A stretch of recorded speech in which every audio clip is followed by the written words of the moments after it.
What is up, everybody? Nightsole here. Just a brief introduction to myself. I'm on my little server here, which is just basically friends and family. We'll go ahead and get started here, loading in. Right now I'm currently using the Sphax texture pack. The server is running Ultimate Feed the Beast pack.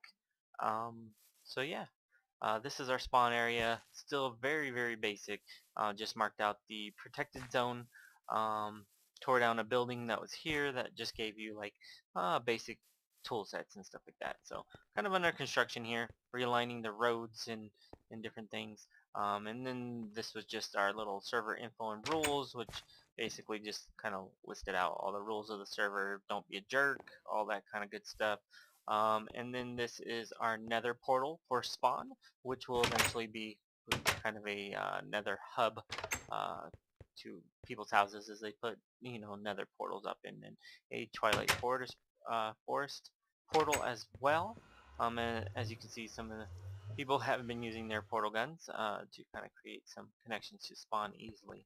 But also got a Mistcraft hub that's starting, not much done in it as of yet, just a linking book to spawn.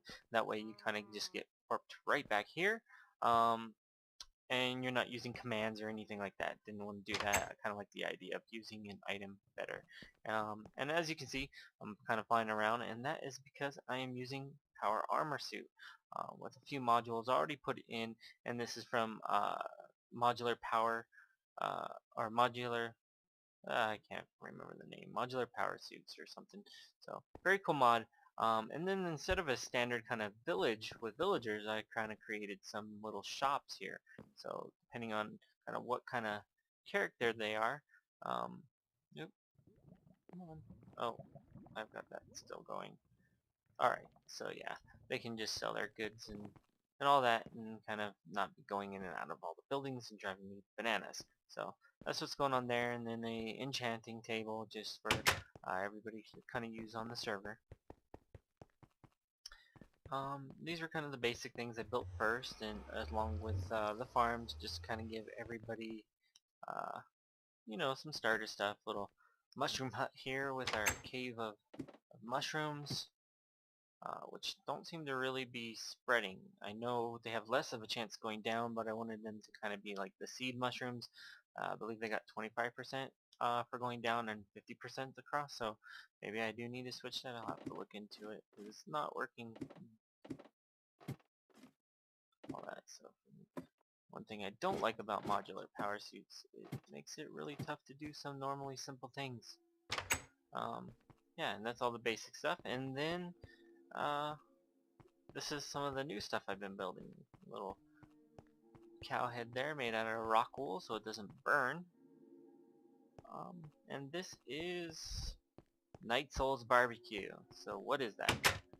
Basically, I took the Soul Shard mod and finally got to tier 5 uh, Soul Shard for cows. And what that lets me do is turn it off and on.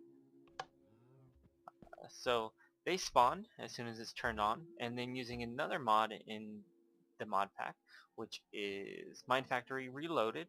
Pretty cool mod. They've got these grinders. Now I've got 2 in the back and 2 in the front. What they do is they kill the cows pretty much immediately. They kind of got a little timer thing going. And that cow gets split up into, its normal stuff. Now instead of experience dropping, that experience kind of is gathered up and made into mob essence. And that mob essence is piped over in a liquid form into one of the holding tanks over there. We'll get back to that. And then the leather is sent down and separated out from the raw beef, and that gets shipped over to this chest, and then the raw beef gets shipped over to get cooked and then into here. So wow, we've got a boatload of steak going for everybody. So yeah. Oh, I almost forgot. So that's just the basic part of what normally happens to an animal when you kill it. Then with that mod as well, there's the little sewage inputs or drains here. What that does is, well, it gathers the poop from the cow and the sewage. That gets piped over into one of the tanks as well. And that can be made into fertilizer um, and stuff. The next thing is the rancher. Now the rancher is kind of cool. For cows, it milks them, and say if we had sheeps here, it would shear them. So then, the one little thing is this seems a little overpowered. I don't think they initially thought, you know, that you'd be milking cows like so much. You wouldn't have like a million buckets and just be milking the heck out of a cow. But this is a machine. It goes hog wild, and that tank is full really quickly. So I had to put a void pipe on it. So yeah, kind of click this on here a sec and kind of get an idea of how this looks. So that gets on, they start spawning. As soon as the timer hits, they should start dying, and then all their stuff starts sending through, and get some more stuff in here. So we'll turn that off. Alright, and all that gets shipped into these tanks. So we got mob essence from basically the experience portion of killing the cow, and the sewage, and the milk. Um, then that's kind of, I'm doing some testing still and kind of got some weird things going, but eventually that'll be piped into this building, and then into a special little guy here. Oop, if I can actually fly, we'll see. Jeez, I have no control right now. What is going on? Anyhow, there's this auto spawner. Pretty cool. Why am I not staying airborne? Have to check out my suit. I did some adjustments to it so I wouldn't be moving as fast, but apparently I messed with it too much. So yeah, the auto spawner. What does the auto spawner do that's up there? Basically, you put a safari net into there, which we'll go ahead and look up here. This little guy, kind of reminiscent of Pokemon. Gotta catch 'em all. Now you make these things, and let's see here. Oh, I'm still in G mode. Like being in that.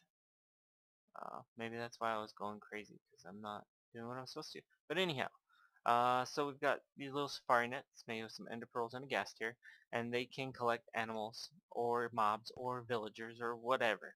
You put those into this auto spawner, and it kind of creates a spawner for them. So this thing could eventually just be a spawner for everything once we've collected them all. Um, and then you can farm whatever you need. Gas tiers, ender pearls, gold nuggets, whatever it happens to be from all of those things. So kind of a cool thing there. I'm still kind of getting that going. And if you're wondering what these are conveyor belts, also from the same mod as well. So pretty cool. And that is basically spawn. Let's see here. Yeah, I'm not staying floating like I used to. So we'll head to my house. Alright, welcome to my home here. So we kind of got some tech stuff going. The portal gun I found, potato one, pretty cool. And then a little stand I made for it. And this is the tinker table. So this table allows you to adjust the modules that you have. So let's see here. I think that may be what I did. I just didn't want to be moving too fast, so I'll give that a shot. And then I've got some teleporters here, and kind of wanted to make them look cool. So set up this little deal here, and then my Thaumcraft area from my research table, arcane table.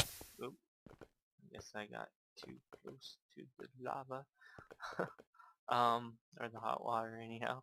And then different things going there for that, and the lights made with that. And I've got my kind of brew stands with a wither skeleton decoration on into my kind of enchanting area, enchanting table, decrafting table, and my anvil, and some cake someone left me.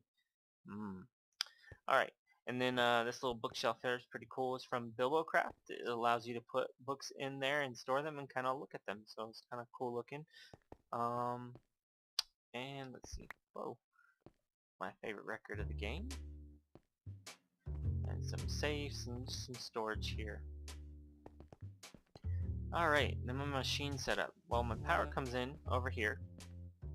The bottom line is all powered with EU, and then using power converters is converted into MJ, and that gets kind of going across the top. So kind of, let's see here. I've got an an extractor, then an industrial electrolyzer, compressor, an induction furnace, an industrial centrifuge, and a rotary macerator. Then a redstone little power cell that's kind of like a portable battery. It kind of gets charged up over here and I can take it, go do something else with it, whatever that takes it. Then I've got my thermionic fabricator and my rolling machine, as well as my pulverizer and an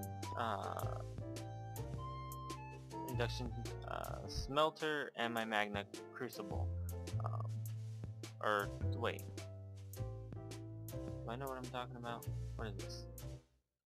That's a magma crucible. That is a liquid transposer. So I've been saying that wrong. So yeah. Anyhow, and then kind of an alloy furnace, basic crafting table, soul forge, and a packet stamper, which helped me to make the spawner. Let's see here. Then my industrial blast furnace, industrial grinder, and my implosion compressor. Followed by my assembly table with all my little pretty lasers. Got a chest attached to here so it goes into there instead of all over the floor. That's kind of what's going on there. That is pretty much the main house, and then a chunk loader to kind of keep things loaded so I can say have something building in my assembly table and go off and do something else and come back and it's done or been working on it, what have you. So we'll go down the stairs here. Alright, and we'll head over to what I call my I'm at a loss for words. My vault, which is basically where I send all my materials. So got everything kind of going out in here that I've kind of collected. You know, ingots, diamonds, whatever. All get shipped here via my ender pouch. My ender pouch is key to my ender chest, which is hidden underneath, and then everything gets shipped into these barrels. Well, that gets done by the router that's in here, but kind of a brief synopsis of this system. Got my ender chest kind of hiding back there, and that gets sent through the pipes into the diamond pipe here, and then separates all my my ores out, and those get sent over to the macerator that separates, so I get my 2 for 1, and then go and get smelted in my induction smelter, and then piped along and caught up with everything else into this kind of crystal chest that's my little buffer I use to my transposer, and that transposer pulls from there and sends into my router, which the router, as long as it's connected directly to a barrel here, and all those barrels are connected all the way through, it'll keep routing things, and everything has its spot to where it goes, so it stays nice and organized. Now the second part of the system is this timer.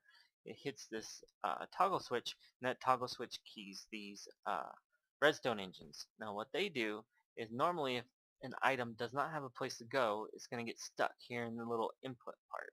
Well, instead of being stuck now, these are timed just right with that little toggle switch to be pulled out of there and sent down this golden pipe. And that goes into the crystal chest in the center of the room. So for instance, I went to the Twilight Forest recently, and instead of having to come back all so often, I just sent all my stuff through. Anything that, you know, might have been from a mob or found in a chest that just didn't have a place to go yet, all got sent over here, which was, you know, just really handy. That way I could stay there for a lot longer. All my ores and things of that nature, and all the diamonds, that's why I had quite as much as I do, got all sent over to where they needed to be. So yeah, that's pretty much it there. Now, now all my stuff is basically powered by my little power plant that I've got over here. Now, the power plant, well, this was originally going to let you in, but because of the way I had to route some of the power, you can't really see that way. So we'll kind of sneak up here. This is all advanced solar panels, and this little system here was basically inspired by Good, one of the Minecrackers. Nice system. So basically, an MFSU powers at 512 EU per tick out. Now that gets split by this medium voltage little splitter here, like downgrader basically, I forget what they're called. Actually, I'll look that up, so in case you're curious. Transformer. So that gets split 4 ways. 512 divided by 4 is actually 128, which is perfect for an MFE. So we got full bandwidth going into these, and that gets split into 4, which is 32, into the bat boxes. So full bandwidth from top to bottom of the system, and 32 EU per tick will not destroy, most of those machines that can't handle anything more than that. So um, great little system there, inspired by him. A buddy on the server told me about that, so I definitely highly recommend checking Good out. It's got some really cool stuff going. But this is my B building, and it's kind of getting dark, so I am going to go ahead and sneak into cheat mode here just to kind of get some light, because it just makes things a lot nicer for a video. Alright, so back into normal. Burn, baby, burn. Alright, so we got the B building here. Black and yellow, black and yellow. So some extra machines on the right here. All this is hollowed out, ready for automating, so I can get some pipes and all that going once I really get more into this. And then just some centrifuges and squeezers and a carpenter just for making all the B stuff. And there's my teleporter from here back to the main base, and we'll use that on the way out of here. So all the basic uh, tools for them, from isolators, gene pool maker, got some B and A, coined phrase by Generic B, another guy, Minecracker, that I definitely watch, him and BOO, some of my favorites. So yeah, bunch of these basic machines for handling bees and like getting, making your super bees and whatnot. So and then some crystal chests just for storage of all the different little uh, things we've got going here. Analyzers and databases to kind of, or indexers and all that to hold the bees, and databases for how you make all the bees. And then this is my little bee area, and I've got a dome of glass, kind of protects from the rain, so even if they're not a super bee yet, the rain won't bug them because it's blocked, and they still get access to the sky. It still counts, so I love that. Um, and then I've got some tree breeding I was doing, and I got to the cherry stage and I just kind of liked it, so I kind of stayed with it. So basically, to kind of go on, what I've done here is just the basic row. These first ones you end up getting are common, which are made by Hive and Hive, so I've kind of got it set up like that on all my signs. And then once you've got those, you get into the cultivated, common and Hive, and then kind of go on. My first step pretty much was the noble tree, which goes from noble to imperial, which I've got that, noble, majestic, then imperial. Then I started into the industrious beast, kind of by accident. Mixed one of my diligence um, with a cultivated, or I guess it's secondary thing. So got that unwary, started getting into that, and as well as accidentally got into the ancient slash primeval. And I don't remember what's at the end of that chain, but that's basically what it took to make those. And then I did kind of start getting into the rocky tree, which is starts with tolerant by mixing a rocky and a diligent, and then hardy, and then resilient. And once you get to resilient, you can mix those with some other things to start getting into, say, the like metal type bees, so you can start making copper, and all the way up to, I believe, eventually iridium and all that, if I remember right. And also start going into some of the precious stuff like diamonds, and or precious I believe is like gold and silver, but then also into the gem bees and stuff. So anyhow, that's all what I've got so far, and a little teleporter back to the base. So yep, that's pretty much it. That's the whole tour of what I've done so far. I've been thinking of kind of doing a Let's Play, and was kind of considering starting over, but I mean, a lot of this stuff, a lot of the Minecrackers and other people that are out there have kind of done. But this is kind of the whole setup I've got here. Um, Definitely my walkway is inspired by Monkey Farm and a lot of great people out there, but I figured I might be able to add something different, something cool, have a little bit of fun, see what happens. So thank you all for watching, and look forward to seeing you next time. Peace.